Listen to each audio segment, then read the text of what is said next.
అనుమానం అయితే ముఖ్యమంత్రి రేవంత్ రెడ్డి గారి కార్యాలయం ఆయన అనుమతి లేకుండా, ఎందుకంటే శివుడు ఆజ్ఞ లేనిది సీమ గుట్టదంటారు. ఇవాళ రేవంత్ రెడ్డి పాత్ర లేనిది, రేవంత్ రెడ్డి ఆజ్ఞ లేనిది ఉత్తమ్ కుమార్ రెడ్డి గారు అది చేస్తారని నేనైతే అనుకోను. తప్పకుండా మరి ఢిల్లీ పెద్దల నుంచి రాష్ట్ర ముఖ్యమంత్రి నుంచి పౌర సరఫరాల శాఖ దాకా అందరి పాత్ర కూడా ఇందులో ఉంది. ఇందులో అనుమానం ఏమీ లేదు. ఎందుకంటే బహిరంగ మార్కెట్ 42 రూపాయలు దొరికేదాన్ని 57 రూపాయలు కొన్నారంటేనే దాని ఇంకా మతలబ్ ఏదో ఉందన్నది ఎవరికైనా కూడా అర్థమవుతుంది. ఇంకా అన్నిటికన్నా విచిత్రమైన విషయం ఏంటంటే ఈ మొత్తం వ్యవహారంలో బీజేపీ వాళ్ళ పాత్ర ఇంకా విడ్డూరంగా ఉంది. అసలు గవర్నమెంట్ ఆఫ్ ఇండియా వల్ల బీజేపీ నడుపుతోంది. ఎఫ్సిఐ అనేది గవర్నమెంట్ ఆఫ్ ఇండియా సంస్థ. ఎంఎస్పీ నిర్ధారించేది వాళ్ళే, అల్టిమేట్గా సివిల్ సప్లైస్ కార్పొరేషన్ నుంచి కొనుగోలు చేసేది వారే, అన్నీ చేసేది వారే. చాలా వాళ్ళ వాదన, వాళ్ళ వ్యవహారము చాలా అనుమానాస్పదంగా ఉంది. ఈ వ్యవహారం మొత్తం ఎఫ్సిఐ ఆధీనంలోనే ఉంది. ఫుడ్ కార్పొరేషన్ ఆఫ్ ఇండియా పూర్తి అధికారం ఉంది. ఫుడ్ కార్పొరేషన్ ఆఫ్ ఇండియా ఎందుకంటే అల్టిమేట్గా వాళ్ళే కదా కొనుగోలు చేసేది, వాళ్ళే సివిల్ సప్లైస్ కార్పొరేషన్కు ధాన్యం తీసుకొని డబ్బులు ఇచ్చేది ఎఫ్సిఐ. ఎంత మొత్తం లావాదేవీల ఆడిటింగు, మానిటరింగు, ఎంఎస్పీ ఫిక్సేషను మొత్తం చేసేది FCI. Central food consumer department government of ఇండియాలో ఏజెన్సీ ఎఫ్సిఐ. మరి ఈరోజు ఎంఎస్పీ ఆపరేషన్స్ అన్నీ కూడా ఆ సంస్థ కిందే ఉంటాయి. ఇక్కడ విచిత్రం ఏంటంటే వాళ్ళ పార్టీ శాసనసభ పక్ష నేతనేమో ఇక్కడ గొంతు దించుకుంటున్నాడు. ఏదో తప్పు జరిగిపోయింది, కుంభకోణం జరిగిపోయిందని 15 రోజుల నుంచి మొత్తుకుంటున్నాడు ఆయన. కానీ ఎఫ్సిఐ ఇంతవరకు నిమ్మకు నీరెత్తినట్టుంది. ఇంతవరకు ఒక మాట కానీ పలుకు కానీ డబ్బులు తాను కట్టే విషయం కూడా మరి ఇంతవరకు తనకు పట్టనట్టుగా సొంత పార్టీ నేతలు ఇక్కడ గొంతు దించుకుంటున్నా కేంద్ర ప్రభుత్వ స్పందన లేదు అంటే ఇందులో ఏదో ఉంది మతలబ్ అనేది మేము కూడా అనుకుంటా ఉన్నాం. మేము అందుకే నిర్దిష్టంగా ఈ రాష్ట్ర ప్రభుత్వాన్ని, కేంద్ర ప్రభుత్వాన్ని కొన్ని డిమాండ్స్ పెడుతున్నాం. 90 రోజుల్లోగా ధాన్యాన్ని లిఫ్ట్ చేయని ఏజెన్సీస్ ఏవైతే ఉన్నాయో వాటి మీద వెంటనే చర్య తీసుకోవాలి, బ్లాక్ లిస్ట్ చేయాలి, ప్రజలకు చెప్పాలి. అసలు మీరు టెండర్ ఎందుకు పిలిచి మిల్లర్లు కొంటానంగా ఇట్లా ఎందుకు చేసిండ్రు, ఇదంతా కూడా శ్వేతపత్రం ప్రచురించాలి అనేది నెంబర్ 1 డిమాండ్. మా ప్రభుత్వంలో గతంలో టెండర్ పిలిచినా తక్కువ రేట్ వస్తే వెంటనే రద్దు చేసినాం. ఎందుకంటే 2100 కంటే తక్కువ వస్తే ఏం లాభం ప్రభుత్వానికి, ఆల్రెడీ మిల్లర్లో కొంతందుకు రెడీ ఉన్నారు అనే ఆలోచనతో టెండరే రద్దు చేసినాం మేము. అంతకంటే తక్కువ ధర వచ్చినా 2100 కంటే తక్కువ ధర వచ్చినా ఎందుకు టెండర్ ఆమోదించినారు, ఎందుకు బ్లాక్ లిస్ట్ చేసిన సంస్థలను ప్రత్యేకంగా మినహాయింపు ఎందుకు ఇచ్చినారు ప్రభుత్వం చెప్పాలి. అదేవిధంగా ఇప్పుడు ఎక్స్టెన్షన్ ఇద్దామని మళ్ళీ ప్రయత్నం చేస్తూ ఉన్నారు. 90 డేస్లో లిఫ్టింగ్ జరగలేదు, 20% జరిగింది, మళ్ళీ ఎక్స్టెన్షన్ ఇద్దామని చేస్తూ ఉన్నారు.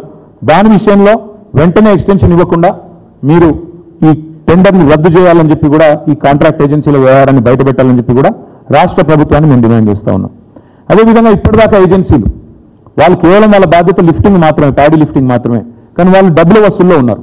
ఏ రకంగా మీరు అలౌ చేశారు, ఇది వెంటనే రాష్ట్ర ప్రభుత్వం వివరణ ఇవ్వాలి. ఎఫ్సిఐ కూడా ఈ విషయంలో అవసరమైతే ఈడీకి కంప్లైంట్ చేయాలి. మనీ లాండరింగ్ జరిగింది, ఎఫ్సిఐ స్వయంగా ఇందులో ఇంటర్వ్యూన్ కావాలి. మీ పార్టీ ఎమ్మెల్యేనే చెప్తా ఉన్నాడు, బీజేపీ ఎమ్మెల్యే ఇక్కడ శాసనసభ పక్ష నేత మనీ లాండరింగ్ జరిగిందని చెప్తున్నాడు. మరి మీరెందుకు పలకట్లేదు? ఆడిటింగ్, మానిటరింగ్ మొత్తం ఎఫ్సిఐ బాధ్యత, ఎందుకు ఎఫ్సిఐ స్పందించట్లేదు? వెంటనే ఈ ఏజెన్సీల మీద వాళ్ళు చేసిన లావాదేవీల మీద ఎఫ్సిఐ అవసరమైతే నేరుగా ఈడీకి ఎఫ్సిఐ ఫిర్యాదు చేయాలి. ధాన్యం లిఫ్ట్ చేయకుండా 2230 రూపాయల చొప్పున చెల్లించాలని చెప్పి రైస్ మిల్లర్లను వేధిస్తున్న వ్యవహారం, మనీ లాండరింగ్ ఏదైతుందో ఇది పెద్ద కుంభకోణం. ఈ విషయంలో ఎఫ్సిఐ, నేను చెప్పేది మేము మీరు కాదు, FCI should reach out to ED, FCI should complaint to CBI because all of them are government of India agencies. They should complain, they should request enforcement directorate to look into money laundering here. తప్పకుండా కేంద్ర ప్రభుత్వ ఆధీనంలోని FCI స్పందించాలి, లేకపోతే BJP మీద కూడా మాకు అనుమానం ఉందని చెప్పి కూడా నేను విజ్ఞప్తి చేస్తా ఉన్నా.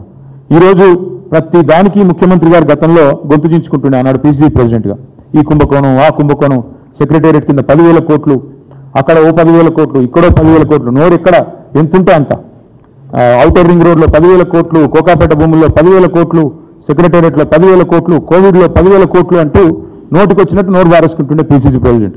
మరి వాళ్ళు నేను రేవంత్ రెడ్డిని అడుగుతా ఉన్నా, నీ చిత్తశుద్ధి ఉంటే ఈ విషయం మీద సిట్టింగ్ జడ్జితో ఎంక్వైరీ, మీ మంత్రి అంతా కడిగిన ముత్యం అయితే, స్వాతి ముత్యం అయితే వెంటనే సిట్టింగ్ జడ్జితోని ఈ మొత్తం పౌర సరఫరాల శాఖ చేసిన 2 టెండర్లు, సన్న బియ్యంది, ప్యాడీది, రెండింటి మీద కూడా వెంటనే సిట్టింగ్ జడ్జితో ఎంక్వైరీ అయ్యి కాళేశ్వరం మీద వేసినావు, తర్వాత భద్రాద్రి విద్యుత్ కొనుగోళ్ల మీద వేసినావు, దీని మీద కూడా ప్రజలకు తెలుస్తుంది, ప్రజాపాలన కదా.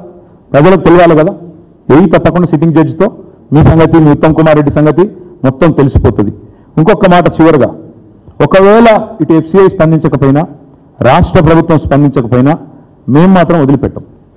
పక్కాగా మేము కూడా ఆధారాలతో సహా ఇప్పుడు నేను చెప్పిన అన్నిటినీ కూడా క్రోడీకరించి న్యాయస్థానాలను ఆశ్రయిస్తాం, న్యాయ పోరాటము చేస్తాము, ఏజెన్సీల దగ్గరికి మేము కూడా పోతాం. తప్పకుండా మా ప్రభుత్వం ఉన్నప్పుడు ఎంత పారదర్శకంగా వ్యవహారం నడిపినామో అది కూడా ప్రజల ముందు పెడుతున్నాం.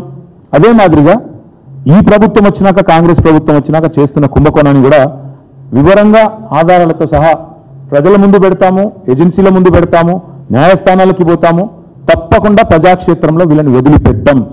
I demand once again, Food Corporation of India should immediately order or ask for an inquiry through Enforcement Directorate and CBI into the money laundering that has happened by way of these 4 agencies that have coerced, that have threatened, that have indulged in extreme money laundering to the tune of almost 700 to 800 crores in the form of paddy procurement and another 300 crores in the form of fine rice procurement in state of Telangana. రెండింటి విషయంలో, ఎందుకంటే ultimate agency FCI, they should come in, they should step in, seek an inquiry. If they don't do it, we will certainly challenge the entire process in a court of law. We will go and knock on the doors of agencies ourselves, and we also demand state government. నేను కడిగిన ముత్యం, స్వాతి ముత్యం అని చెప్పుకునే Revanth Reddy order చేయాలి వెంటనే sitting జడ్జితో ఈ పౌర సరఫరాల శాఖ మీద వెంటనే ఎంక్వైరీ ఆదేశించాలని చెప్పి కూడా మా పార్టీ తరఫున డిమాండ్ చేస్తాం. Thank you.